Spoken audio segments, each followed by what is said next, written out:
하는데 이 현상이 중요한 건 끝난 게 아니고 앞으로 내년까지 계속된다는 거예요. 이게 더 문제죠. 전세 대출을 없애야 되는 거예요, 이제. 전세 대출이 이 모든 전세 사기의 출발점이다. 이러한 것들은 결국 계속해서 이 부동산 시장이 하락할 수밖에 없는 하나의 시그널? 이걸로 이해를 해야 되는 건가요? 금융위기 터졌을 때 바닥 수준이에요. 이 3천이면. 한 번 더 조정이 있다. 조정은 아직 끝나지 않았다.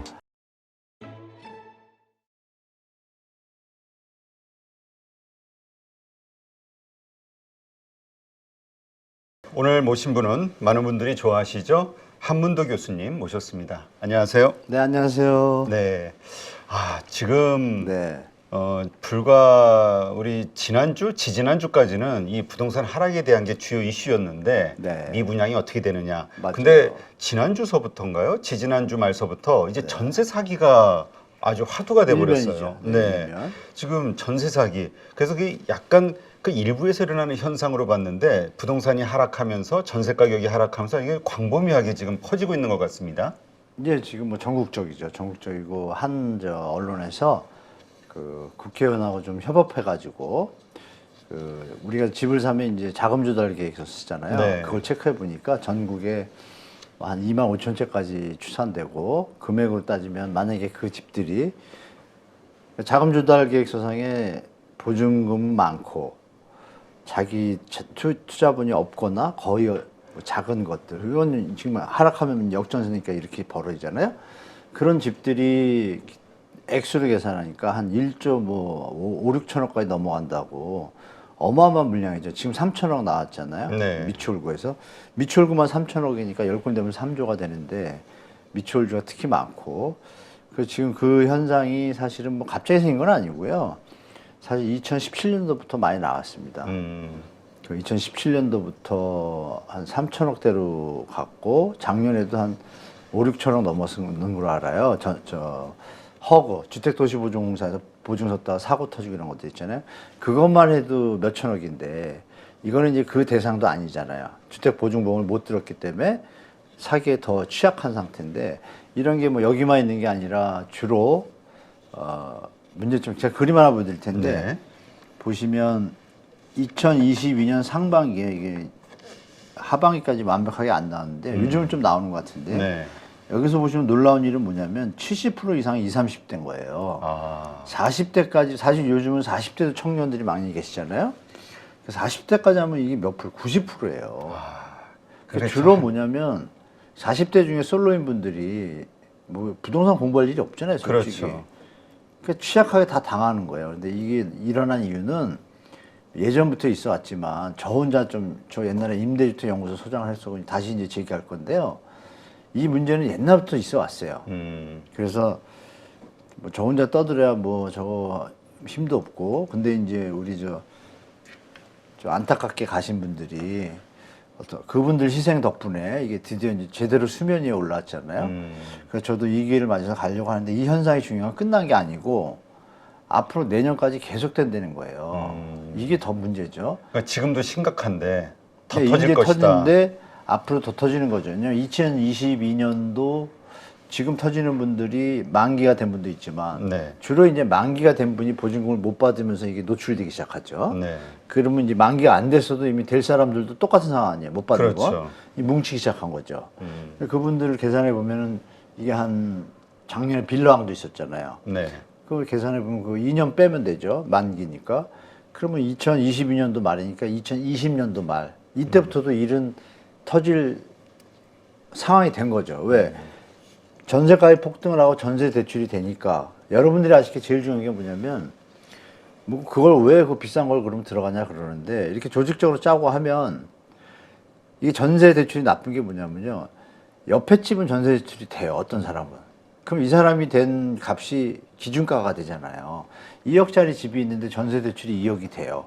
그럼 주인은 이거 팔 때 전세 보증금 끼면 갭 투자로 뭐 돈 안 들어도 되니까 5천 더 받을 수 있잖아요. 집값이 오를 걸 예상하고 투자할 수 있잖아요. 그러니까 2억 5천을 값이 오르는 거예요. 그러면 전세보증보험 대출 대상이 안 되는 분들이 있거든요. 간혹. 그럼 이분들은 어떻게 해요? 그 값에 들어가야 되잖아요. 다른 금융권에서 받든지. 그분들이 터지면 이렇게 완전히 취약하게 노출되는 거죠. 그러니까 이게 2020년도만 지금 터지는 건데 21년도 분들은 이제 올해부터 쭉 나갈 거고 2022년도에 계약한 분도 있을 거 아니에요. 네. 그분들은 또 2024년도 내내 그럴 거고. 그러니까 지금 2023년도에 터졌으니까 지금부터 계약하는 분들은 좀 덜 하겠죠. 그죠? 그러니까 일단 올해 연말까지 내년까지 한 1년 반에서 2년 정도는 앞으로 이게 사고 계속 납니다. 그래서 정부가 뭐 2년 한시적에 넣긴 넣는데 그런 거 계산한 거예요. 그래서 2년 한시적 질문에도 있는데요. 미리 2년간 한시적 시행을 왜 하냐 이런 질문이 뭐 여기 우리 대본인데 제가 미리 말해버렸네요. 그러니까 지금 제가 계산을 드리잖아요. 계산해 보니까 비싼 가격에 한 사람들이 2년 뒤가 내년까지잖아요. 네. 그럼 중요한 건 이 사건 속에서 이제 전세 계약을 하시는 분들은 너무너무 조심할 거 아니에요. 그렇죠. 사고 날 확률이 없다라고 판단하고 일단 끊는 거죠. 2년으로. 저는 그렇게 해석이 되거든요. 하여간 심각하고 금액도 또 뭐 6억, 7억 이런 것들은 사실 조심스럽게 접근하는데 1억, 2억이니까 사실 공인중개사 믿고 나라를 믿고 하는 거잖아요. 사실. 그렇죠. 그 여기 금액 그림도 보시면 9천에서 2억이 40%고요. 2억에서 3억이 43%예요. 합하면은 이게 80%예요, 또. 그러니까 3억 이하 분들의 2030, 40 젊은이들이 다 당한 거예요, 쉽게 말하면. 이건 기성세대가 정말 반성해야 됩니다. 특히 법률을 공부하는 분들은 진짜 머리 받고 반성해야 돼요. 왜? 뻔히 이거 미리 법령만 제대로 해줬어도 이렇게까지 일이 안 커졌거든요. 제가 볼 때. 근데 이번에 정부에서 만든 이 특별법 이거 네. 적용 대상도 이게 한정이 돼 있는 것 같아요. 누구나 되는 건 아니고. 예, 일단 기본 조건을 갖췄죠. 우리가 보통 근데 대부분 해당이 될 거예요. 왜냐하면 확정일자 우리가 받고 몇 년 동안 이렇게 됐기 때문에 그 확정일자 받고 전입신고하고는 뭐 이렇게 통상적으로 이제 다 됐잖아요. 요즘은 이제 안 해도 공인중개사가 하라고 이렇게 얘기하는 정도로 그건 자리를 잡았어요. 그러니까 그게 조건이에요. 근데 그 와중에 간혹가다 그런 경우가 있어요. 뭐 전입 날짜를 좀 늦춰달라, 대출을 자기가 좀 받고 뭐 이렇게 젊은 사람 꼬셔가지고 당하는 경우가 있죠. 받아봤자 뭐예요. 근데 다행인 건 이 사람 정부에서 지금 발표한 게 확정일자를 받은 임차인이 대항력이라고 했는데 결론은 그 돈을 돌려주는 게 아니잖아요. 네. 이 대책에 우리가 볼 게 뭐냐면 제가 읽어보면 여러분도 이해되실 거예요. 대항력 이런 걸 갖추고 경공매가 진행돼야 하고 이게 엔드예요, 엔드. 웃기는 거죠. 그러니까 지금 이미 이 경공매가 진행이 되고 있어야 된다. 네, 이게 웃기는 거죠 여기서. 그리고 면적 보증금을 고려할 때 서민 임차주택에 해당. 이거는 이제 한 3억 이하로 잡겠죠. 지금 네. 사례가 이러니까. 그리고 수사가 개시되는 등 여러 가지 조건을 달아놨어요. 이게 좀 치졸하죠 어떻게 보면. 그러니까 일단은 전부 포함해 놓고 역으로 포지티브 그 형태로 해서 이건 다 이렇게 다 해준다고 해놓고 아닌 것만 빼야 되는데 아닌 거를 미리 쭉 나열해 보니까 네거티브로 이게 전세 피해 본 분들 중에서 내가 여기 해당되는지 다 체크를 해야 되는 이상한 상황이 된 거죠. 피해는 이미 봤는데. 그래서 이것도 제가 볼 때는 좀 시끄러울 것 같아요. 이게 통과되더라도 여기에 해당 안 되는 분들이 어떻게 하겠어요, 또 다시 문제가 되니까 또 소리를 내겠죠. 그러니까 이게 고의적인 어떤 사기 의도 혹은 분명히 이 어떤 문제가 발생할 것을 예상했으면서도 하는 게 이제 사기니까 네네. 그런 것들이야 뭐 당연하다 이렇게 볼 수 있는데 여기 이제 예외로 되는 게 집값이 하락이 돼서 보증금 돌려받지 못하는 깡통 전세 이거는 해당이 안 된다 이런 얘기도 있어요. 집값 하락으로 보증금 돌려받지 못한다라는 조항이 없다라는 이유로 특별법에 이렇게 해석할 수가 있는데 이 피해자는 대상에서 집값 하락으로 보증금을 돌려받지 못하면 당연히 경매를 넣겠죠. 네. 내가 임차인이라도 제가 못 받아도 임차권 등기를 하고 경매를 진행시키면 되겠죠. 그랬을 때 만약에 돈이 다 회수가 안 된다, 그러면 다시 해당되겠죠. 정부가 던진 안에. 그래서 이거는 해석을 할 때 이 집값 하락으로 보증금 돌려받지 못하는 깡통 전세는 요 조항이 없다라고 기자분들이 의역해서 좀 앞서서 판단을 한 건데 이것도 해당이 될 수 있다. 다시 말씀드리면 집값 하락으로 보증금을 돌려받지 못하면 어떤 일이 벌어져요? 경매가 들어가죠. 네, 채무자 전세 채권자 입장에서 돈을 받으려면 계속 안 돌려주니 어떻게 해요? 임차권 등기한 다음에 경매를 넣어야 될 거 아니에요. 그럼 여기 앞에 있는 조건이. 경공매가 진행에 해당되잖아요. 그걸 기자분들이 이걸 모르고 그런 분들이 많으니까요, 요즘. 그죠? 기자분들이. 네. 물론 물어볼 수도 있죠. 기자분들 중에 뭐 새로 오신 분이나 이런 분들은 이 법이 까다로우니까 그렇죠. 이렇게 질문 던질 수 있는데 지금 제가 드린 말씀대로 역으로 여기에 해당되게 되는 상황이 되지 않습니까? 그러니까 너무 우려하지 마셔라. 이 문구 때문에 나는 아닌 거야 이게 아니고 그럼 임차권 등기를 하시고 바로 하시고 경매에 집어넣으시면 되겠죠? 그렇게 하면 여기 조건에 해당되니까 나중에 2년간이니까 2년간은 충분히 해당되니까 진행도 될 거고 좀 거기에 포함될 것 같아요. 네. 지금 이 대책 지금 뭐 많이 터지고 있고 말씀하신 대로 내년까지 계속 더 터질 거라고 봤을 때 전세 무조건, 네. 사기 혹은 네. 깡통 전세 이 문제가 이 대책 가지고 충분히 커버가 될 것이냐 무조건 안 아니면 됩니다. 어디를 더 보완을 해야 될 것이냐. 보안의 문제가 아니고 제가 접근을 좀 달리 하겠습니다. 이 전세 가격이 많이 올랐지 않습니까? 네. 그 대표님은 왜 올랐다고 생각하세요? 전세 가격이? 일단 뭐 집값이 올랐으니까 거기에 맞춰서 전세 그렇게 생각할 수도 있고. 네. 그다음에 이제 그 또 정부에서 전세 대출을 해주니까 맞아요. 예, 전세 대출을 해주니까 자꾸 내가 있는 돈에 맞춰서 살면 되는데 그렇습니다. 거기다 대출 받아서 내가 살 수 있는 한계보다 조금 더 크게 그렇죠. 가능한 거죠. 자꾸 위로 가다 보니까 맞아요. 그럼 전세 대출을 누가 해주죠? 정부가 네. 보증을 해주죠. 그럼 누가 원인 제공자죠? 정부가 네, 그 얘기 드리는 겁니다. 정부가 만약에 전세 대출 제도를 안 했다면 어떻게 될까요? 자기 있는 돈에 맞춰서 살 수밖에 그 없죠. 시장의 논리에 맞춰서 수요 공고에 맞춰서 이렇게까지 많이 안 올랐겠죠. 게다가 문재인 정부에서 또 임대차법이 그 임차인의 보호를 확장하다 보니까 소유주 입장에서는 밀린 2년치를 미리 받으려고 더 올랐잖아요. 그렇죠. 중요한 건 더 오른 것도 또 대출을 해줘. 음. 그래서 실제로 2020년도에요. 그러면 더 올랐으니까 재계약하고 막 이럴 거 아니에요. 그때 아파트에 서울은 70에서 75%, 수도권은 80%.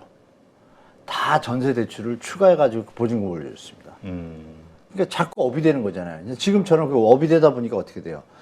집값이 올라간 만큼은 오히려 같이 가면 좋은데 집값이 더 내려오면 이제 역전되는 거 아니에요. 이제 이 일이 이제 터지는 거죠. 그러면 원인 제공자는 누구예요? 정부죠. 만약에 대출을 안 해줬다면 어떻게 될까요? 지금도. 예를 들면 이게 중요한 게 뭐냐면 대출자가 왜 상관이냐 이렇게 생각하실 텐데 아니죠. 다 대출을 받는 게 아니라 자기 돈 갖고 하는 사람도 있잖아요. 네. 그럼 시세가 형성되면 대출을 통한 사람은 대출을 통해서 전세를 얻지만 자기 돈이 있는 분들은 대출을 안 받고 자기 돈을 넣을 수 있잖아요. 그러니까 이게 영향이 가는 거예요. 전부한테. 그러니까 대출을 애초에 안 해줬다고 가자면 어떻게 됩니까? 돈이 한계가 있으니까 다운사이징을 하든지 전세값이 내려올 수밖에 없잖아요. 전세값이 내려오면 갭 투기 금액이 너무 많아지니까 집값도 내려오잖아요. 정상적으로. 그러니까 이게 전세 대출이 전세 드신 분들의 문제로 끝나는 것이 아니고 집값까지 폭등시키는 또 이 베이스가 되기 때문에 저는 이번 기회에 지금 아무도 얘기를 안 하는데 저 혼자 지금 유튜브에서 뭐 계속 말씀드리고 이렇게 초대해 주신 데다 계속 말씀드리거든요. 얼마 전부터 심각해졌으니까 전세 대출을 없애야 되는 거예요. 이제 없애면 어떤 일이 벌어져요? 일단 대출 받은 분들 입장에서는 갚아야 되니까 그러니까 네. 그분들서부터 일단 다운사이징을 할 수밖에 없겠네요. 네, 그분들을 지금 당장 대출을 뺏을 수는 없잖아요. 그러니까 그렇죠. 그분들은 유예기한을 주는 거예요. 충분히.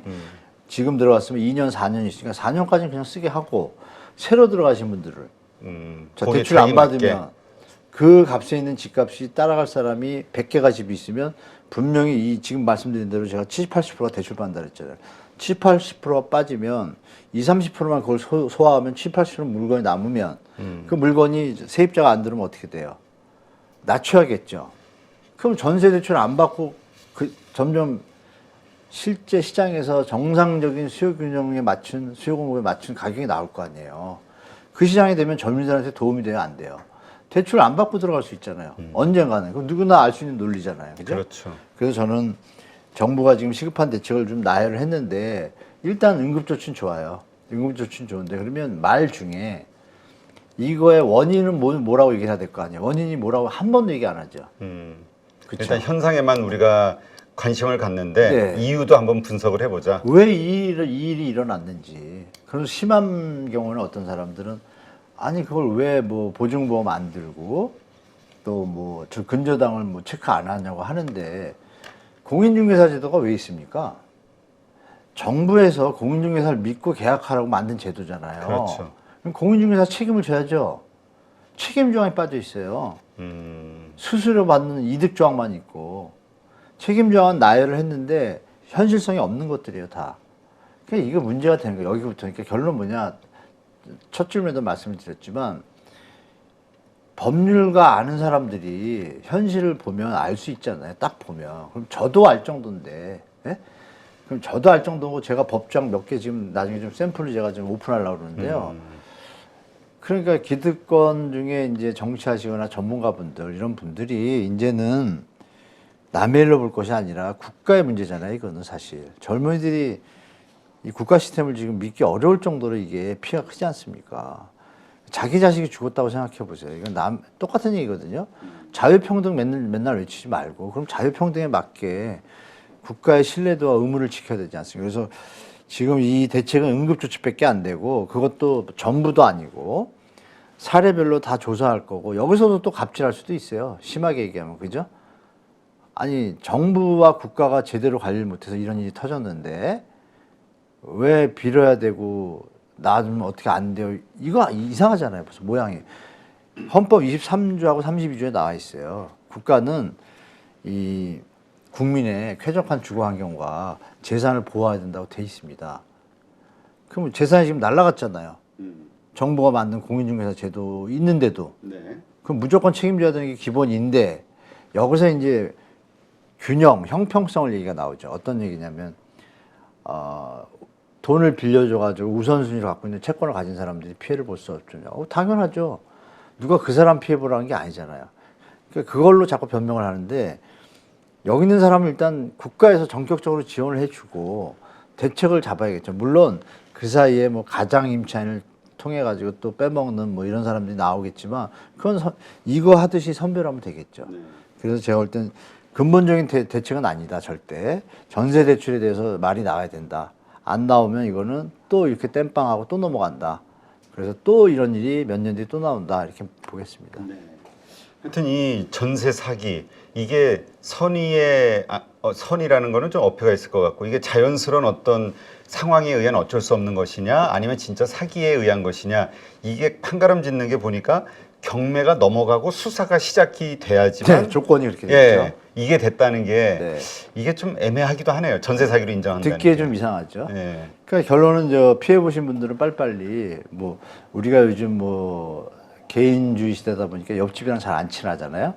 그러니까 이제 이거 덕분에 또 사회 어떤 패러다임도 바뀔 것 같아요. 아 이게 옆집하고 다 친하겠구나 소통하고.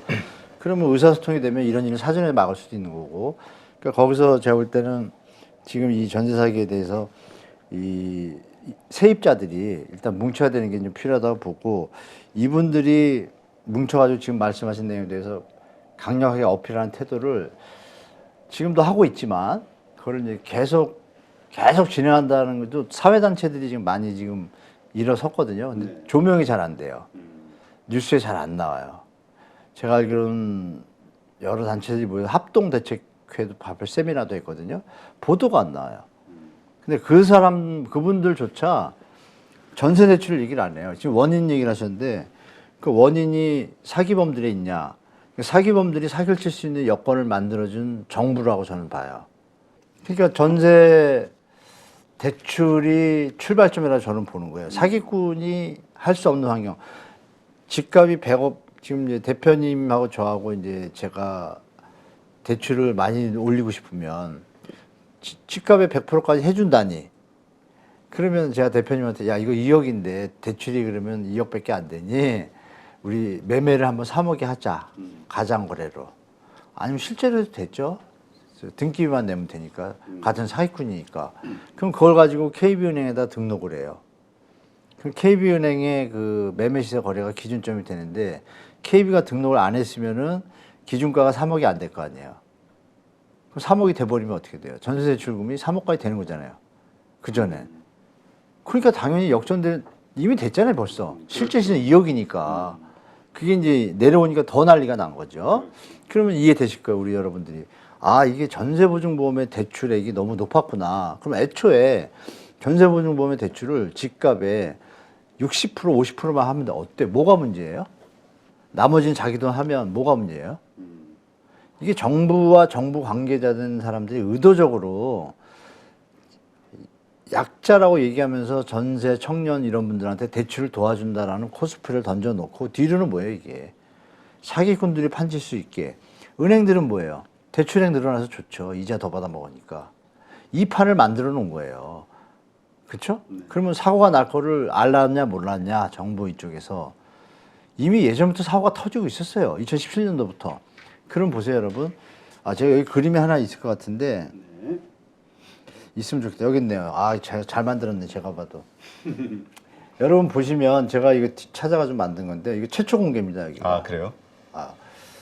원래 제 유튜브 여러분 제 유튜브도 좀 구독 좀 해주세요. 우리 팔로워분들 제가 열심히 하고 있는데 구독 좀 안 해주시면 저 이제 안 나올 거예요 진짜. 자, 한문도 교수님의 네. 보시면 그 2018년도 표가 보이시잖아요. 네. 뻘겋잖아요. 그게 사고액이에요. 그래요? 자, 갈수록 그럼- 늘어나고 있네. 네. 보세요. 16년, 17년은 어때요, 여러분? 없죠, 거의. 네. 그럼 이게 갑자기 표가 왜 떠오를까요? 제가 이제 해석을 명쾌하게 해드리겠습니다. 보십시오. 2015년도에 박근혜 정부에서 대출을 1억, 2억이던 걸 3억으로 올립니다. 그리고 불과 조금 1년도 안 되고 다시 5억까지 올립니다. 전세 대출을. 네. DSR 안 보고. 그리고 심하면 소득 인정이라고 그러죠. 인정소득. 인정소득이 뭐냐면 여러분, 카드로 내가 2, 3천을 써요. 그 소득은 아니잖아요. 뭐 네. 어떻게 번지 모르잖아요. 그러니까 심하게 얘기하면 이 표현을 제가 좀 주의해야 되는데, 그냥 일시적으로 1년 동안 뭐 어떤 좋은 일이든 나쁜 일이든 카드 썼을 거 아니에요. 그게 되면은 그 사람이 돈이 있는지 없는지 묻지도 따지도 않고 인정소득이라고 해서 또 5억을 대출해줘요. 여기다가 또 유주택자까지 대출해줘요. 전세 대출을. 그게 2015년이에요. 15년에서 2년을 지나니까 어떻게 돼요? 그 다음부터 사고가 터지면서 신고를 하고 난리가 나겠죠. 집계가 그럼 2018년에 터지잖아요. 네. 그럼 여기 증명하고 있잖아요. 제 말이 틀렸습니까? 전세 대출이 이 모든 전세 사기의 출발점이다. 이제는 우리 파이로 모니터 2030, 40 젊은이들 이제는 소리 높이셔야 됩니다. 제가 지금 던져드렸잖아요. 팩트를. 전세 이 대출을 원인을 없애자. 그럼 어떻게 설명할 겁니까? 그걸로밖에 해석이 안 되잖아요. 그렇죠? 가격이 올라가니까 당연히 거기서 문제가 발생하는 거죠. 거품이 생기니까. 근데 지금 점점 늘어났잖아요. 6,000원. 이게 다 누구 돈이에요? 또 이 돈이? 우리 세금입니다. 이게 무슨 짓을 하는 거예요, 지금 정부가. 그렇죠? 전세대출 이거 보증보험 없애면 돼요. 없애면 어떻게 돼요? 스스로 알아서 하는데 사기꾼에 대해서 징역을 10년씩 때리면 어떻게 되겠어요? 일단 조심하죠. 안 하려고 하죠. 네. 그리고 문제가 있는 거는 공인중개사가 문제가 있을 것 같은 거 보면 알잖아요. 공인중개사 문제가 터졌을 때 손해액의 3분의 1이나 50%를 공인중개사가 부담하게 해봐요. 하라고 해도 못 하잖아요. 다 정부가 직무유기 수준의 제도를 지금 만들어 놓은 상태에서 이 일이 터지게 사기꾼이 사기짓을 할 수 있도록 판을 깔아줬다고 저는 말씀드리는 거예요. 그래서 지금은 사기꾼을 나쁜 면도 있지만 사기꾼은 자본주의에 충실하니까 죄의식도 구멍을 없이 했을 찾아서. 거예요. 네, 구멍 찾고. 그럼 막아야 되는 게 이제 국가의 책무잖아요. 그러니까 그런 부분에서 전세 대출 이제 폐지 운동이 들어가야 된다라고 저는 말씀드리겠습니다. 네. 어쨌건 이 특별법 정부와 국회는 이제 5월 그래서 다음 주에 처리를 하자 이런 의견인데 지금 전세 사기 그 피해자 대책위 오늘 지금 몇 시간 전에 이제 발표를 기자회견을 했는데 네. 보니까 보여주기식 특별법이다. 저도 그러면서 동감해요. 뭐 여러 가지 그 불합리하다고 생각되는 부분들을 짚었는데 일단은 6가지의 피해자 인정 조건이 너무 까다롭다. 뭐 이런 것들이 아마 주요 이슈인 것 같습니다. 어쨌건 해당 사자들은 그 이 정부안에 대해서 지금 만족하지 못하고 오히려 전혀 불만을 가지고 있다. 여기에 만약에 해당 안 되는 데 피해를 봤다고 가정할게요. 또 안 좋은 사태가 벌어질 수 있습니다. 그분도. 그렇잖아요. 그렇죠.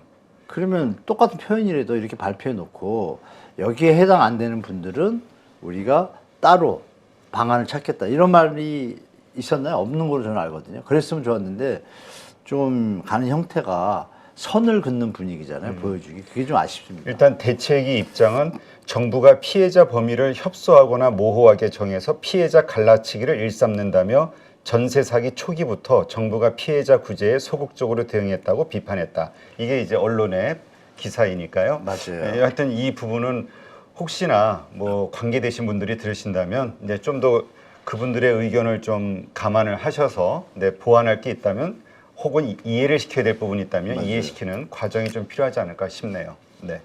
지금 우리가 부동산 시장이 안 좋다. 그래서 아파트 가격이 하락했다. 이런 얘기는 워낙 많이 들어왔는데 네. 이번에 나온 데이터를 보니까 땅값도 12년 만에 뭐 처음으로 하락했다. 이런 예, 뭐 기사가 나왔네요. 네. 이게 의미하는 게 뭐가 있을까요?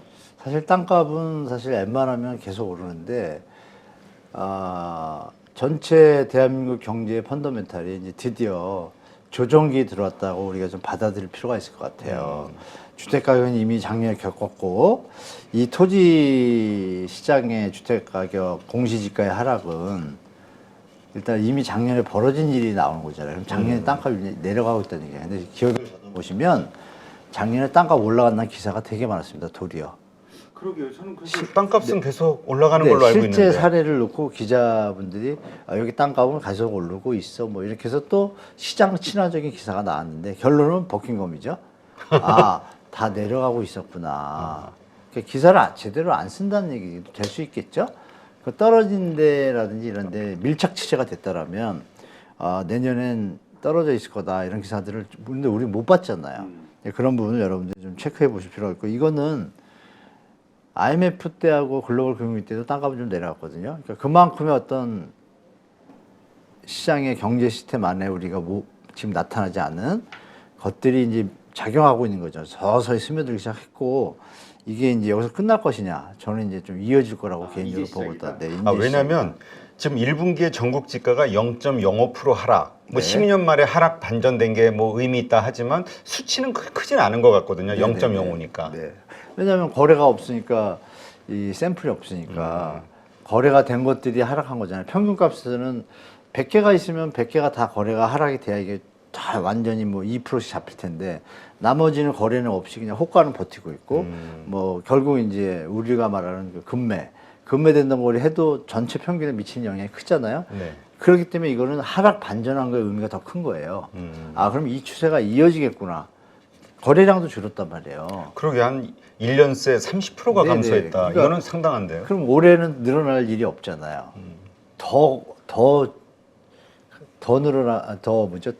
이 거래량이 줄면 이 퍼센테이지가 작더라도 시장은 완전히 그 폭풍 전이라고 볼 수도 있는 거예요. 어느 순간에 패닉 바잉을 하다가 딱 멈추면 주식 하시니까 다 아시잖아요. 쫙 가다 멈춰서 행보면 튀든지 내려가는 둘 중에 하나잖아요. 근데 지금의 분위기는 내려갈 가능성이 높은 그런 분위기잖아요. 그래서 제가 볼 때 좀 정말로 자산 관리 올 한해는 정말 조심하셔라고 좀 다시 말씀드릴게요. 혹시 뭐 땅값이 좀 내려갔다고 요즘 그런 보도 시청자분들 중에도 아마 어디 땅이 갑자기 싸게 나왔다 이런 얘기 나올 거예요. 그러면 지금 0.05 내려갔는데 거기가 20% 내려갔다. 싸다고 판단하면 착각이라는 얘기죠. 제 말은.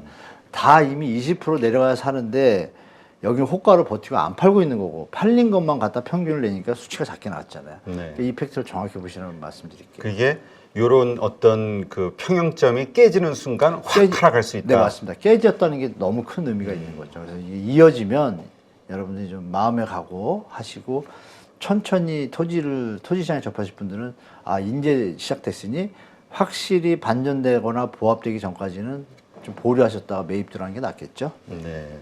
하여튼 이러한 것들은 결국 계속해서 이 부동산 시장이 하락할 수밖에 없는 하나의 시그널 이걸로 맞습니다. 이해를 해야 되는 건가요? 네, 맞습니다. 지금 뭐 전반적으로 지금 거래량도 늘고 있다 그러지만 주택 시장도 그렇고 거래량이 지금 또 정체기로 약간 들어가거든요. 네. 그러면 정부가 일단 활성화 정책을 많이 썼잖아요. 썼음에도 불구하고 이 정도 선에서 머물러서 더 치고 올라가지 못한다는 거는 근본적인 문제가 이제 있다라는 것이 증명이 되는 거죠. 우리가 소득 수준이 집값을 감당하지 못하거나 아니면 심리가 좀 심하게 약해졌다거나 물론 조금의 어떤 추가 수요는 있겠지만 아니면 집값이 너무 높아서 지금 이 정부 정책으로 뭐 일시적 반등해가지고 기저효과로 내려갔다 잠깐 올라갔잖아요. 그 값에조차도 사람들이 접근을 안 하게 된다라면 다음 시장은 이제 결정적으로 이제 매물이 또 늘어나고 있단 말이에요. 그러니까 여러 가지 요인들이 지금 대표님 말씀 주신 것처럼 이것도 하나의 요인이잖아요. 맞습니다. 맞는데 땅이잖아요. 주택을 어디다 줘요? 땅에다 짓잖아요. 네. 그럼 땅값이 내려간다는 거는 이 전체 주택 가격의 하방 압력으로 큰 베이스가 되는 거죠.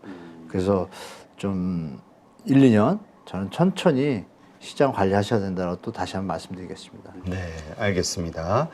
우리가 이 부동산에 뭐 부동산을 포함해서 전체 자산의 가치가 자꾸 이렇게 어려운 상황으로 몰리고 있는 게 그냥 글로벌 현상인 것 같아요. 여러 번 지난 시간에서도 우리 상업용 미국 맞아요. 상업용 부동산 말씀 나눴지만 저는 오늘 뉴스 보고 깜짝 놀란 게 이게 그냥 그냥 20% 공실률 뭐 심한 데는 30% 공실률 이렇게 그냥 이렇게 얘기 들으니까 잘 네. 와닿지가 않는데 네. 지금 샌프란시스코의 아주 유명한 금융지구의 건물 빌딩이 4년 전에 4천억이었는데 지금 800억에 나왔다고 4년 만에 매물이. 네. 매물이. 네. 그러니까 80%가 폭락했다. 네. 또 이런- 매물 가치로는. 네, 가치로는. 이거 들으니까 진짜 심각하구나. 그건 뭐 저번 시간에 말씀드렸잖아요. 그러게 아니 그래도 그때는 심각하다 못 느끼셨나 제가 그때 우리 교수님에 대한 신뢰가 좀 부족했나 봅니다. 제가 믿음이. 좀 노력하겠습니다. 근데 우리 시청자 여러분이 판단하시기에 대표님이 말씀 주셨지만 지금 뭐 전문가분들은 다 알고 계세요. 사실 여러분들은 바쁘셔가지고 우리 8.15 이렇게 여기서 잘 정리해 주시니까 저거 하시는데 뭐 컨설턴트나 뭐 이런 애널리스트들이 다 분석하는 자료들이 다 최고급 자료잖아요. 네. 그러니까 그분들이 이제 막상 방송에서는 순화돼서 표현하는 거예요, 비교적. 사실은 난리가 난 거죠, 어떻게 보면. 지금 말씀하신 것처럼 4천억이 800억이라는 게 이건 거의 뭐 붕괴잖아요, 붕괴. 그렇죠. 그럼 이제 이거 하나만의 문제인가를 우리가 생각해 봐야겠죠. 다른 데도 비슷하겠구나라고 생각이 들잖아요. 이 얘기를 예를 들면 좀 이해되실 텐데 제가 뭐 PF를 작년부터 조금 말씀드렸잖아요. 뜨기 전부터 PF 문제 있다고 좀 자주 말씀드렸는데 지금 안 터지지만 묵어가고 있다. 언젠간 정리되는 날이 온다. 준비해야 된다 그랬는데 최근에 어디 강연을 갔다가 여러분 이 얘기를 들으면 완전히 이해하실 거예요. 어느 강연을 갔는데 제가 일일이 뭐 은행들 중에 이금융기관의 어떤 상황들을 갖다가 뭐 보고서를 받을 입장도 아니고 신용평가사 뭐 몇백 명 있는 직원들이 박사급들이 조사한 걸 가지고 서치하고 제가 아는 이제 그 관계 회사들 있잖아요. 네. 거기에 크로스 체크하고 현장에 한두 개 체크하다 보면 제가 판단한 해석을 이제 말씀드린 건데 이 사례로 이제 이해가 좋으실 텐데요. 강연을 딱 갔는데 그 뭐 이렇게 끝나고 나서 끝까지 기다리시더라고요. 이렇게 조금 뭐 사람들 이렇게 얘기하고 갔는데 끝까지 계신 분이 계신 거예요. 근데 끝까지 가만히 기다리는 거예요. 왜냐면 이렇게 질문하면 옆에서 듣잖아요. 그렇죠. 그거 왜 맨 끝에 있는지도 이제 몰랐는데 되게 여유 있게 나는 맨 마지막에 물어볼 거다라는 그런 느낌이 보여요. 이렇게 보면 여기 계시더라고. 그냥 다 가고 딱 그분이 이제 질문하는 거예요. 아유, 말씀하세요. 그러니까 이게 방송에 나가면 이제 익명이니까 괜찮겠죠? 요점이 이거예요. 제가 어디에 근무를 하는데 은행 쪽이에요. 이금융기관. 네. 하는데 제 유튜브를 볼 때 그때까지만 해도 괜찮았대요. 뭐 이금융기관 뭐 그분도 이금융기관에 계신 거예요. 그 질문의 요점은 뭐냐? 자기가 요즘 심각하게 느끼고 있대요. 그러니까 서울 인근의 수도권에 있는 분인데 그 지역에 아파트들이 이제 짓고 뭐 다들 좋잖아요, 요즘. 거기에 뭐 상가 짓고 막. 거기에 이제 그 지점에서 대출을 많이 해줬나 봐요. 핵심은 이거예요. 연체율 늘어나는 게 겁날 정도라는 거예요, 저한테. 그래서 그러면 저도 보안을 유지할 테니까 몇 프로 정도냐 그랬더니 막 벌써 그러니까 연체가 되기 전에 이미 그 현장들이 전화가 오고 막 계속 뭐 지점장을 막 줄 서서 만날 이런 분위기? 네. 그리고 실제로 데이터들이 이제 연체율이 막 그러니까 10개 현장이 있다 그럴 때 하나가 연체하고 있었다 그러면 지금은 느낌이 뭐 3개, 4개, 5개 늘어나는 게 보인다는 거예요. 그래서 제가 그거 뭐 말씀드렸지 않냐 그랬더니 진짜 질문이 이거예요. 제가 여기서 어떻게 대출해야 되냐. 그 자기가 다니는 그 금융기관은 자기가 오래됐고 아는으로 들어왔다는 거예요. 이게 그분 입장에서 이해가 돼요. 그렇죠. 이게 끝까지 이분을 도와서 버텨야 되는지. 그래서 제가 딱 잘라 말했죠. 그거 절대 아닙니다. 그거 그렇게 한 자체도 문제인 거고 그분이 결혼도 하시는 거예요. 아기를 생각하셔라. 그리고 여기서 열심히 해서 혹시나 스스로 판단해야 된다. 아, 이 지점이 문제가 될 것 같다고 판단되는 순간에는 그때부터는 빨리 다른 길을 찾을 준비를 해야 된다. 만약에 안 그러고 그냥 대충 보면서 설마 막히겠지 이러다가 터질 경우를 시나리오에 둬야 되잖아요. 터지면 그게 바로 뭐 3개월에 터질 수도 있겠지만 추세를 볼 때는 한 1년이나 2년 있다 터질 거 아니에요. 그렇죠? 네. 버티다. 그렇죠. 그 2년 동안 중요한 건 뭐예요? 고객들을 상대하고 있잖아요. 그죠? 네. 지역에서. 그 고객들 얼굴을 보고 다닐 수가 있나요? 못 봅니다. 그렇죠. 본인의 인생이 너무 힘들어지는 거예요. 그래서 제가 그러면 그건 과감하게 본인이 판단한 시점이 느낌이 있을 것 같으면 과감하게 다른 길을 택해라. 저는 그걸 원한다. 왜 2, 3년 동안 만약에 그런 일이 벌어지고 나면 거리를 못 다닐 정도. 제 친구가 옛날에 저 글로벌 때 그런 친구가 있었어요. 3년 동안 회사를 위해서 충성을 했는데 결국은 안 좋아진 거예요, 결과가. 네. 잠수 탔었어요, 잠시. 아, 그래요? 네, 그러니까 그런 일을 당하지 말 거를 얘기한다. 그러니까 사사로운 감정 버려라. 그러니까 당신이 감사원이라고 생각하고, 여기는 어떻게 되겠네? 그러면 딱 나오면 그냥 정리하라 그랬습니다. 그랬더니 더 웃기는 건요, 얼굴이 훤해지면서요, 훤해져가지고 감사합니다로 가는 거예요. 그만큼 얼마나 괴롭겠어요. 그래서 이 얘기의 요지는 뭐냐? 그러면 전국 거기가 좀 위치가 좋은데요. 제가 차마 말씀 못 드리겠는데 저도 이제 거꾸로 좋은 얘기를 들은 거죠. 이게 제가 생각했던 것보다 더 상태가 빨리 퍼질 수도 있겠구나. 그래서 상업용 거기도 상업용 많이 한 것 같아 느낌이. 그러니까 한 군데 터지면 다 몇백억이잖아요. 네. 지점에서 못 버티잖아요. 그러면 이게 이제 또 전수조사 들어가고 뭐 이런 형태가 되니까 그래서 제가 볼 때는 제2금융기관 PF 문제가 올해는 좀 무슨 일이 날 거다라고 저는 좀 예측이 되고 있어서 여러분들 좀 혹시 이 얘기도 되겠죠. 어느 가서 물어보시면요. 조금 조사하시면 원금 보장 5천 되지 않습니까? 네. 근데 5천을 바로 안 주잖아요. 아시죠, 대표님? 보통 이름 적고 기다리면 순서대로 그렇죠. 처음에 1,000, 2천 주고 한참 있다 6개월 있다 이럽니다. 그러니까 제가 볼 때 한 지금은 2천 정도씩 나눠서 분산해서 예치하시는 게 자금을 있다라면 그건 좀 말씀드리고 싶네요. 알겠습니다. 하여튼 이 부분과 관련해서는 미국 계속 그 나오는 데이터들이 웰스파고가 이번 1분기 실적 발표하면서 밝힌 게 작년 1분기 때는 2,500억 정도였는데 네. 이번에는 1조 400% 9,980억을 기록했다. 400%. 네. 확 1년 만에 늘어난 거죠. 네. 네. 이게 지금 신문 기사로 나온 거 보고 저도 이게 깜짝 놀랐는데 이게 이제 미국만의 문제는 아니겠죠. 이제 네. 말씀하신 대로 한국 부동산 PF의 대부분이 또 상업용 쪽에 대부분은 아니겠지만 상당수가 상업용 쪽이라고 그런 이야기도 있더라고요. 1금융기관은 아니고요. 그 평가서 제가 2개 봤는데 저축은행은 한 50, 60%가 사업용. 네. 증권사하고 캐피탈 보험사들도 상당량 3, 40%에서 최고 많은 지점들은 막 60%도 있는데 보통 4, 50% 이상의 자금이 투입이 된 거예요. 그러면 사실 그거는 리스크가 이제 노출되면 바로 손실로 다가오잖아요. 그래서 제가 계속 말씀드린 거예요. 이 금융기관 중에 몇 개는 분명히 정리가 될 거다. 안 될 수가 없다. 왜? 그건 당연하잖아요, 여러분. 소비자들의 그 예금주들의 그 예금을 받아서 대출을 했는데 손실이 났으면 자본이 손실 난 거잖아요. 네. 그러면 대출 행위의 어떤 이자나 이런 것들은 장기적인 플랜이고 예금주들이 그 소식을 듣게 되면 어떻게 돼요? 돈 찾아가겠죠. 불안하니까. 찾아가는 이유는 뭐예요? 더 손실이 나면 자기 돈 깨지는 건 맞잖아요. 그렇죠. 특히 이 금융기관은 원금 보장이 안 되는 것도 좀 있단 말입니다. 그러니까 이 금융기관에서 무슨 일이 터질 수밖에 없는 상황이 되는 거죠. 그러면 상업용 부동산이 살아날 것이냐를 봐야겠죠. 살아나면 이게 일이 안 터질 텐데 뭐 여러분도 아시면 살아날까요?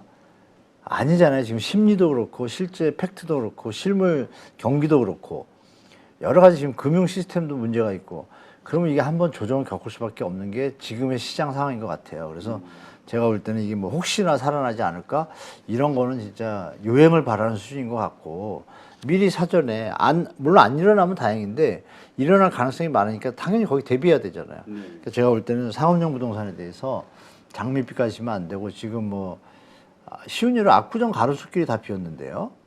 압구정이 어떤 동네예요? 그렇죠. 뭐 썩어도 준치라고 부자가 3대를 망해도 3대를 간다고 압구정인데 3대는커녕 1대도 못 가서 지금 자빠진 건데요. 저희 때 젊을 때 오렌지족이 최고의 적이었잖아요. 그렇죠. 그게 그렇게 최고의 족? 최고의 그 저기 그 가장 제일 좋은 핫한 지역이었잖아요. 네, 핫한. 지금 핫하지가 않잖아요. 그런 면을 봤을 때 이거 뭐지? 압구정이 그 정도야? 이 얘기는 모든 걸 이제 보여주는 사례니까 여러분들이 거기뿐이 아니잖아요. 위례 그 신도시 들어갈 때 상가 있잖아요. 그거 불났었어요. 지금 다 박살나 있잖아요. 다 비어 있잖아요. 제가 한번 그렇죠. 다음 주에 현장 가서 사진 찍어서 올려드릴게요. 딴 데서 많이 보셨겠지만 저는 제 친구가 거기서 만화 카페를 해요. 그래요? 근데 아이러니한 얘기를 이 얘기 들으면 또 이해가 되실 거야. 잠실 신천역에서 만화 카페를 차려가지고 한 7, 8년 전에 돈을 엄청 번 거예요. 너무 잘 돼가지고. 네. 그래가지고 이제 지금 이런 일 있기 전에 코로나 직전에 돈을 많이 벌었으니까 과감하게 위례로 진입한 거예요. 비싸잖아요. 비싼데. 진입하자마자 좀 이따 코로나 터졌어요. 그래서 여기서 번 돈으로 거기 임대를 메꾸면서 여지껏 버티다가 코로나가 이제 끝났잖아요. 네. 이제 살아날 줄 알았어요. 웬걸? 사람이 하나요? 완전히 시장이 바뀌었다는 거예요. 그럼 얘기 정리돼. 온라인으로 다 보죠. 저희도 요즘 또 만화 카페는 또 단골층이 있어요. 잘 모르시는구나. 그죠? 아니 저도 예전에 만화 카페 같은 데 좋아했었거든요. 어렸을 때는. 네, 그때보다 시스템이 만화 더 같은 걸 좋아졌어요. 좋아했니까 웹툰. 근데 저도 완전 좋아하죠. 웹툰 이런 걸로 그것도. 저도 전부 이걸로 봐요. 그냥. 대체 수요가 빠지는 네, 거예요. 웹소설하고. 네네. 근데 이게 더 편하거든요. 더 싼가요 이게? 아니 편하죠. 편하고. 집에서 누워서 보기도 하고. 직접 가는 거보다. 가서 불편하게 이러지 않고 집안에서 다. 그런 것도 있어요. 요즘은 이제 그 일부 뭐 고등학생이나 이런 분들이 갈 데가 없으니까 그 대상만으로 줄고 예전에 이제 직장인도 많이 가서 야 만 한 편 때리고 가자 막 이랬잖아요. 지금은 그게 이제 없어졌네요. 그러니까 그쵸 7, 8년 전하고 또 시장이 바뀐 거죠 완전히. 그러니까 뭐 이중 타격이잖아요. 그렇죠. 하긴 그 말씀 들으니까 저도 마침 공교롭게 어제 한 친구를 만났는데 그 친구가 몇 년 전에 위례 상가를 2개를 분양을 받아가지고 어떡하냐. 1년 반, 거의 2년 가까이 공실로 있다가 네. 그래서 이제 저한테 얘기를 하더라고요. 우리가 이제 방송을 하니까. 그래서 야, 내가 전문가분들하고 말씀을 나눠봤는데 일단 싸게라도 일단 빨리 관리비라도 털어라. 내야 되지 않냐. 정확하죠. 이자라도. 맞아요. 그래가지고 아주 싸게 해가지고 예를 들어서 뭐 절반 이하로 그래서 한 400 정도 월세를 이렇게 아마 했나 봐요. 학원에. 근데 문제는 이제 조금 좋아지는데 이게 이제 임대료 올리는 게 마음대로 못 올리잖아요. 뭐 5%씩. 상한선이에요. 딱 그거 받아가지고 자기 대출 이자밖에 안 나온다는 거예요. 그러니까는 자기 원금하고 뭐 여러 머리 모든 아프시겠다. 손실이. 그 천만다행이네요. 2008년도에 제 지인이 청계산 그 뜰 때 있잖아요. 청계산 지역에 뭐 보금자리 주차가 뜰 때 거기 상가 배팅했다가요 8년 동안 비었습니다. 박살났습니다. 번 돈 다 메고 마이너스. 그러니까 이 조심하셔야 돼요. 예, 상가, 꼬마 빌딩 이런 거 정말 조심하셔야 될 지금 것 같아요. 진짜 조심할 때입니다. 네. 하여튼 이러한 것들 이런 것을 통해서 금융권들도 손실이 불가피해질 수밖에 없다. 네, 미국도 맞습니다. 지금 이렇게 나오니까 한국도 이런 것들이 불거졌을 때는 이것으로 인한 또 이금융권들, 1금융권이야 뭐 그렇다 쳐도 네네. 좀 위험할 수 있는. 일금융권은 제가 알기로 많이 정리한 걸로 알고 있어요. 미리 그 전부터 일금융권은 이제 리스크 해치가 좀 제가 볼 때 뛰어날 정도 됐더라고요. 생각보다 제 생각보다. 근데 이금융권은 이제 감독을 안 하다 보니까 조금 문제가 터질 소지가 좀 여기저기 좀 작은 지뢰들이 많이 있습니다. 그래서 아마 올해 안에 뉴스들이 나올 거라고 저는 보고 있어요. 그래서 근데 그게 이제 우리 경제를 뭐 이렇게 흔들 정도는 아니고요. 그렇죠. 그 자체 문제인데 심리가 이제 많이 가라앉겠죠. 그렇죠. 여러 가지로 투자 심리, 네, 맞습니다. 뭐 부동산이 됐든 증시가 됐든. 네, 일단 쉬어야 되는 거잖아요. 그러면 이제 수요가 주니까 그럼 또 그게 또 하락 요인으로 또 작용하고 뭐 그런 시간이 좀 올 것 같아요. 네. 근데 하나 걱정되는 건 국민연금도 그렇지만은 네. 우리 자산운용사라든가 보험사라든가 이런 것들이 작년까지도 미국이라든가 유럽의 상업용 부동산에 뭘 매입을 했네, 막 투자한 거기까지 뉴스들 가시면 또 많이 들었는데 맞아요. 걱정이 되긴 해요. 걱정되는 게 아니라 저쪽 구석에 뉴스로 많이 나왔습니다. 어디 뭐 몇백억 날리고. 그러니까 어떻게 뉴스가 나냐. 뭐 국민연금이다. 어디 투자한 곳이 이런 미국 이런 영향 때문에 400억 손실 가끔 조금씩 나는데 그게 그 하나가 아닐 거 아니에요.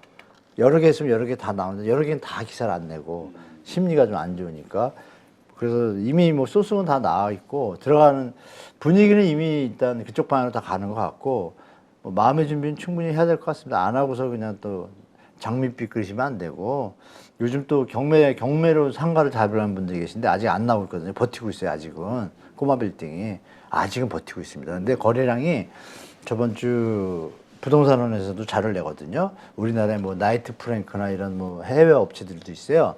그 친구들이 이제 보고서를 내거든요. 우리나라 상업용 부동산, 특히 오피스에 대해서.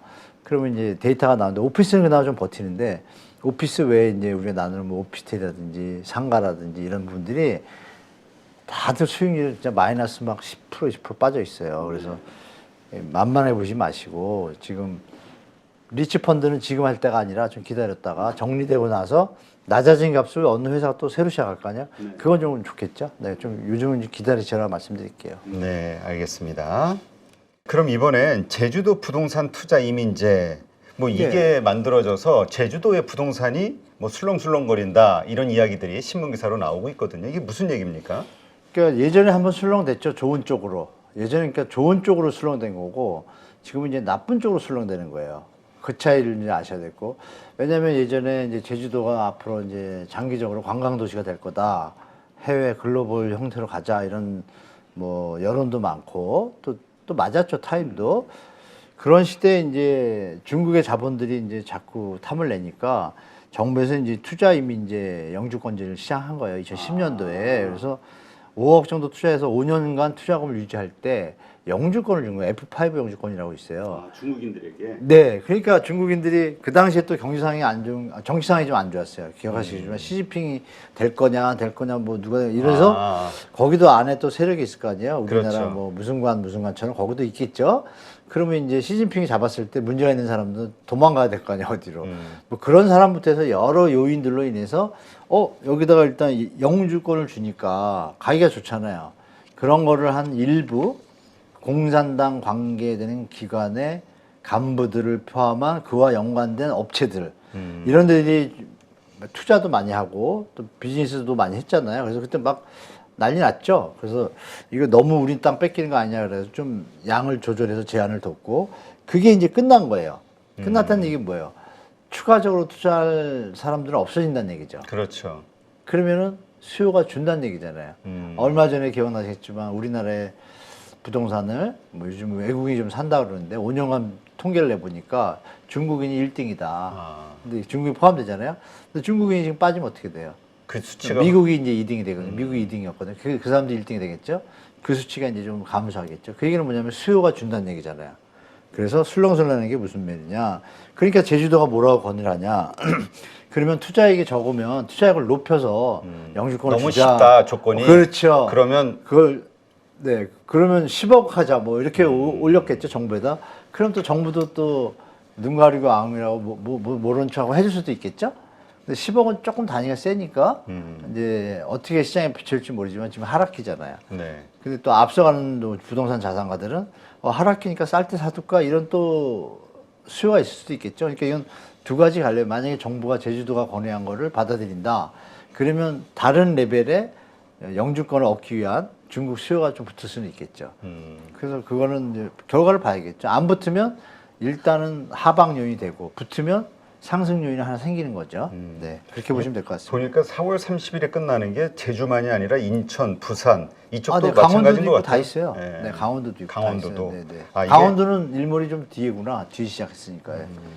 그러면 이런 것들이 결국은 기본적인 수요가 떨어진다면 그 지역의 역시 부동산 네, 가격 맞습니다. 하락. 하방이 수요가 하방 요인이 주니까 될 수 네, 있다. 맞습니다. 예. 근데 이게 실제적으로 그쪽 경제에 도움이 된 제도인가요? 세금이 좀 들어오잖아요. 아, 부동산 거래가 이렇게 되면서 네. 취득세라든가. 네, 돈이 들어오면 이런 거죠. 해외 돈이 들어올 때 달러로 들어와서 샀잖아요. 네. 달러 유입이니까 그것도 좀 도움이 되고 국가에. 그러면 샀으면 5년을 유지하니까 5년 동안 그 돈이 우리나라에 머물러 있잖아요. 그러니까 우리나라 사람은 집을 팔았다. 그럼 그 5억이 어디다 쓸 거 아니에요. 그러니까 전체 GDP에는 도움이 되는 거죠, 사실. 그러나 내부적으로 보면 이게 과연 도움이 되냐는 진짜 한번 정식적으로 한번 고찰해볼 필요가 있습니다. 이거는. 네. 하여튼 이 부동산 투자 이민제 이게 연장될 것이냐, 여기서 스톱할 것이냐, 이것도 네. 상당히 논란 요소가 있겠군요. 네, 맞습니다. 5억만 갖고 하는 거는 사실 나라 팔아먹는 느낌이 들고. 그렇죠. 5억은 좀 약하네요. 지금 또 집값이 내려가고 있는데 거저 뺏기는 느낌 들잖아요. 막는 게 맞다고 봐요. 일단 막고 차라리 10억, 20억 정도? 그러면 진짜 알짜들이 오니까 그러면 그분들은 진짜 돈 있는 사람들. 뒤에 여유가 있으니까 진짜 와서 돈을 쓸 수도 있잖아요. 그런 쪽으로 좀 전향적으로 가야지 뭐 막말 뭐라 그러죠? 뭐나 다 주는 이런 형태는 좀 아닌 것 같습니다. 제가 볼 때. 지금 하여튼 그 부동산 경기와 관련해서 L자형이 될 것이냐 아니면은 그 뭐죠? 다시 좀 반등을 할 것이냐 뭐 여러 가지 의견들이 있는 것 아직도 같아요. 반등 얘기가 나오나요? 그런 것 같아요. 지금은 반등 시기는 좀 지났거든요. 제가 볼 때 4월부터 저번 주에 아마 KB 통계로 주택 가격 하락폭이 더 심화됐습니다. 그러면 아시겠지만 특례보금자리로는 소진 벌써 한 60에서 한 70% 됐을 거고 이제 마무리 단계거든요. 5월 달에 치고 올라가기 힘들거든요. 그래서 제가 볼 땐 서울 아파트 거래량의 그 3천까지 좀 가까이 왔어요. 네. 2월 달에. 그러면 3월, 4월에는 4천, 5천, 6천 가야 이게 반등이 이어지잖아요. 근데 3월도 3천에 머물고 3천 뭐 왔다 갔다 할 거고 4월도 지금 보니까 자리야 3,500? 힘을 잃은 거예요, 조금. 그냥 그 3천이라는 숫자가 어떤 의미냐. 글로벌 금융위기 전에 6, 7천대였어요. 그러다가 글로벌 터지니까 2천대로 내려옵니다.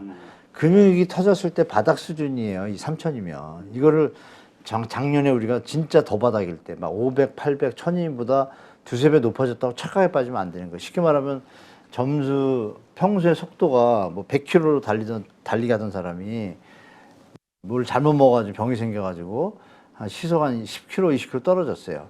그분이 시속 50km가 되면 2배 반이 늘었잖아요. 네. 그럼 100km가 정상인데 아직도 멀었잖아요. 그러니까 반등 이런 얘기는 아직은 좀 아닌 것 같아요. 제가 지금. 근데 현대경제연구원에서는 L자, 그러니까 더 이상 하방에서 이 정도 수준에서 그냥 이렇게 횡보하는 형태 이런 연착륙을 좀 기대하는 저는 아마 리포트가 그분들의 나온 것 같아요. 바람이라고 보고 제가 볼 때는 한 번 더 스텝다운 할 것 같아요. 계단식으로. 왜냐면 여러 가지 데이터 있잖아요. PIR 지수하고 소득 대비 집값의 수위가 있잖아요. 그게 유효수요가 지금 없어요. 제가 볼 때 유효수요가 지금 안 늘잖아요. 대출을 5억까지 해주고 투자 환경을 만들어준데도 안 늘잖아요. 그렇죠. 이건 중요한 팩트예요. 이거를 자꾸 이상하게 해석들 하시는데 정상적일 때도 6천 건인데 투자하라고 환경을 막 해줬는데도 반토막도 안 된다? 이게 어떻게 유지가 돼요? 뭐가 버텨서 받치고 있는 거지. 이게 빠진다고 가정할게요. 그러면 어떻게 될지는 저는 사실 힘이 약하기 때문에 거기다 지금 아까 우리 말씀 나눈 글로벌 상업용 부동산, 우리나라 부동산, PF 문제 아직 터지지도 않았잖아요. 네. 그럼 그게 터지게 되면 심리가 일단 더 다운될 거고 그때 스텝 다운을 한번 하고 그러고 나면 지금 이 양반들이 얘기하는 대로 그렇게 갈 수는 있다고 보는데 그 조정폭이 소득 대비 계산을 해보면 갭이 너무 커요 아직도. 그 갭이 조금 더 내려와야 지금 이분들 얘기하시는 패턴이 될 수는 있다고 저는 봅니다. 그래서 한 번 더 조정이 있다. 조정은 아직 끝나지 않았다. 저는 분명히 말씀드리겠습니다. 아마 여기에는 미국의 금리 인상도 이제 거의 끝부분이지 않냐. 네. 이런 상황 인식들이 좀 함께 더불어진 거 아닌가 싶기도 해요. 그것도 잘못된 거죠. 금리나 글로벌 금융위 때 지금 말씀드린 대로 올려가지고 집값이 반등했다. 그때 반등했습니다. 지금처럼 대책을 던졌더니 바로 뭐 한 8천 건대로 확 올라갔어요. 서울 아파트가 네. 2천에서 4배 올랐죠. 지금은 1,000대에서 3천이니까 3배 올랐죠. 올랐지만 기준점이 다르잖아요. 8천대고 3천대고. 그때는 집에 아파트 수도 140만 채나 이거밖에 안 됐고요. 지금 160만 채, 170만 채예요. 볼륨이 기준이 더 많아졌잖아요. 그러면 그 기준이 하면 지금은 최소한 10,000건이 돼야 되는 거예요. 그러니까 너무 적잖아요. 그래서 제가 볼 때 지금 금리 인하하면 뭐 오를 거다. 그 요인은 원래 정상적인 경제 상황. 이건 당연한 논리인데 누구나 알잖아요. 금리 인하면 당연히 유동성이 황보하니까 자산가격이 오르니까 오르는데 그건 정상적일 때 아니에요. 지금처럼 경제 침체나 위기 국면으로 가면 어떻게 돼요? 인하하든 뭐하든 상관없이 0%로 내려도 인하하지 않습니까? 네. 그러니까 이걸 같이 봐야지 하나의 팩트로 부동산을 결정한다는 거는 전제 조건이 충족할 때죠. 경제 상황이 잘 돌아가고 이런데 갑자기 금리를 낮춰줘. 그러면 주택 가격에 대한 부담이 내가 이자 낼 돈이 빡빡했는데 반으로 줄면 더 높은 거 살 수 있잖아요. 네. 주택가가 올라가겠지만 지금은 그런 환경이 전혀 안 돼 있다. 그래서 그거는 하나의 요인일 뿐이지 전체 요인 중에 팩트가 약하기 때문에 전체를 흔들 수는 없다. 대세를 거스르기 힘들다라고 말씀드리겠습니다. 그러면 그 하락의 스텝다운 한 단계 더 낮아질 수 있는 그 요소가 네. 말씀하신 여러 가지 것들 PF가 됐던 여러 가지 위기 상황들이 터지면서 더 이제 돌발 변수가 나올 때 그때 이제 확실하게 시장이 나타날 거라고 좀 봐죠. 만약에 그게 안 터지고 무사히 잘 넘어간다 하더라도 저 천천히 스텝으로 그냥 그러니까 잔 파도라고 그러나요? 물결 보면 잘 결국은 여기까지 오잖아요. 네. 큰 파도는 더 오지만 그런 형태로 올 것 같아요. 그래서 터지든 안 터지든 조정은 있다. 한 번 더. 근데 터지면 조정의 폭이 갑자기 깊어질 수도 있겠죠. 그때가 어떻게 보면 우리가 심리로 붕괴된 때니까 매수 타임일 수도 있겠죠. 어떻게 주식으로 말하자면 과대 낙폭일 그럴 가능성이 높고 지금은 과대 낙폭 수준은 아니거든요. 제가 볼 때. 네. 그래서 일시적인 과대 낙폭이지 전체 그림에서 볼 때는 한 번 1차 하락이거든요. 2차 하락이 1차가 너무 컸기 때문에 원래 생각하는 그 주식으로 말하면 정상적인 평가 기준 거기보다 좀 갭이 남아 있다고 보는 거죠. 저는 이게 내려가고 나면 바닥을 다질 것 같아요. 그때 그게 이제 한 번 정도 더 올 것 같아요. 제가 볼 때. 근데 그 감정 평가 하시는 분 네. 그 말씀을 들어보니까 우리 적정 부동산 가격은 2017년, 2018년 요때 가격이다. 그러려면은 한 30%는 더, 그러니까 수치상으로는 그 정도는 내려와야 그때 수준이 되는 거 아니냐. 그렇게까지 간다는 건 아니지만 이런 의견을 주신 적이 있는데 네, 비슷하죠. 예. 그러니까 그 정도로 그 합리적으로 움직이나요, 시장이? 우리가 어떤 그런 산술적인 계산으로? 감정평가로 산술적인 건 아니에요. 감정평가는 후행적이잖아요. 데이터가. 그 예측할 수 있는 그 데이터는 아니잖아요. 감정평가로는. 네. 근데 그 어느 분인지 모르냐 그분이 말씀하시는 그런 부분이겠죠. 감정평가를 할 때 유사 사례 뭐 조성 원가식으로 이제 그 원가를 계산한 원가 방식이 있거든요. 그걸로 이제 계산할 때 토지 가격의 수준, 그동안 이제 토지 가격의 상승률이 있을 거 아니에요. 거기다 건축비 상승률을 넣어서 간평이 나온 정상 가격을 뽑아보셨을 거예요. 그러면 그것도 맞는 말씀이거든요. 근데 이제 매매 사례도 있고 여러 가지가 있잖아요. 그럼 매매 사례가 지금 뭐 원가 방식으로 계산할 때는 너무 높다라고 개발하면 그렇게 말씀하시는 건 맞아요. 그러니까 그 방식도 맞는데 또 다른 지수, 아까 제가 말씀드린 뭐 PIR, HAI, 뭐 가처분소 대비 다 모든 지표가 그 감정평가사님이 말하는 데이터나 다 한 방에 가르치잖아요. 그러니까 그런 같이 그런 팩트라고 좀 받아들여야 되겠죠. 네. 하여튼 이 PF 사업장이 언제 위기가 좀 부각이 될 것이냐 이 시점과 관련해서는 네. 뭐 몇 개월 후 올 여름을 8월 달이 되게 위험하다 이렇게 보시는 분도 있고. 근데 그 미래에셋의 이광수 위원 같은 경우는 그 이야기를 하더라고요. 그 이미 대출을 해주고 있는 금융기관들이 계속해서 지원을 해줄 것이다. 터트리지 않고. 왜냐하면 일단 완성이 돼야 되니까 그 완공을 시킨 다음에 그 다음에 그걸 가지고 재산권 행사를 하든. 그러니까 내년 상반기가 될 수 있는 가능성. 그거는 이제 한쪽은 맞는 말씀이에요. 왜냐하면 여기는 다 지어지면 팔릴 현장이다.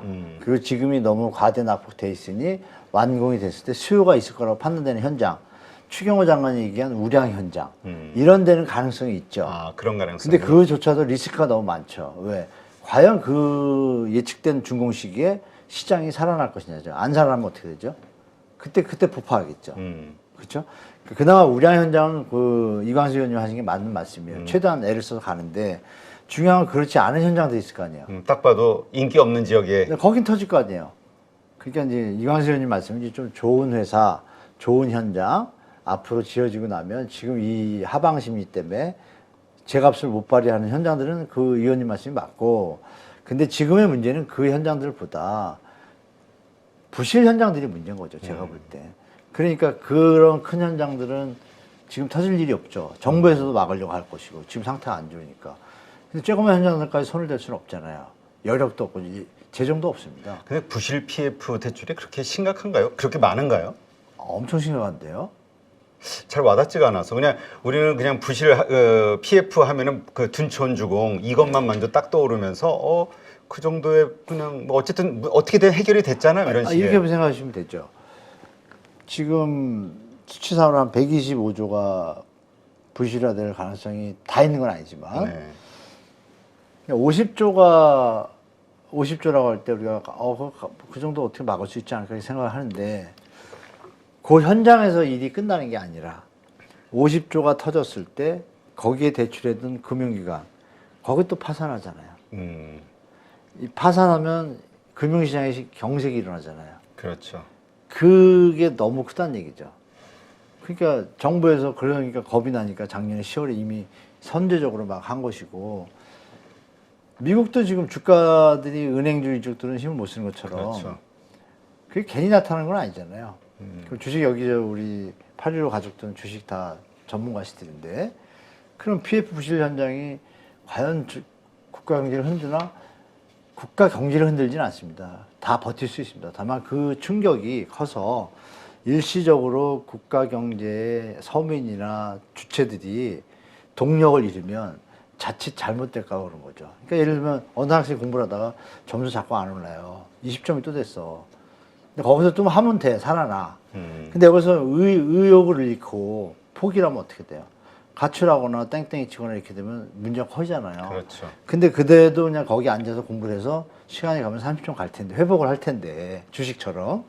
그런 부분은 이제 정부 입장에서 걱정해야 되는 것이고, 그런 것들 때문에 이제 대책을 자꾸 던지는 건데, 이 여파가 우리나라를 뭐 망가뜨리거나 이럴 일은 전혀 없습니다. 제가 계산해 보면 그 정도 액수는 전혀 아니고요. 네. 그러니까 아까 우리 말씀 나눴던 외국인들, 투자 이민 이런 것들 이걸 좀 아주 오히려 장벽을 좀 해가지고 수요를 막 만들어야 되지 그렇죠. 않냐. 제한적으로 국가의 경제 손실을 극소화하는 선에서 그 수요를 창출하는 것도 좋은 방법이죠. 네. 알겠습니다. 하여튼 어려운 상황 하에서 네. 어떠한 정책들로 이거를 최대한 그 최소화할 것이냐 피해를 네. 앞으로 이제 정부의 고민이 커질 수밖에 없겠네요. 그렇죠. 네, 왜냐하면 어려운 상황들이 이미 다 예고가 돼 있기 때문에. 맞습니다. 예. 네, 하여튼 현명한 솔로몬의 지혜와 같은 그런 결과를 한번 기대해 보겠습니다. 네, 이제까지 한문도 교수님과 함께했고요. 좋은 인사이트 고맙습니다. 네, 고맙습니다.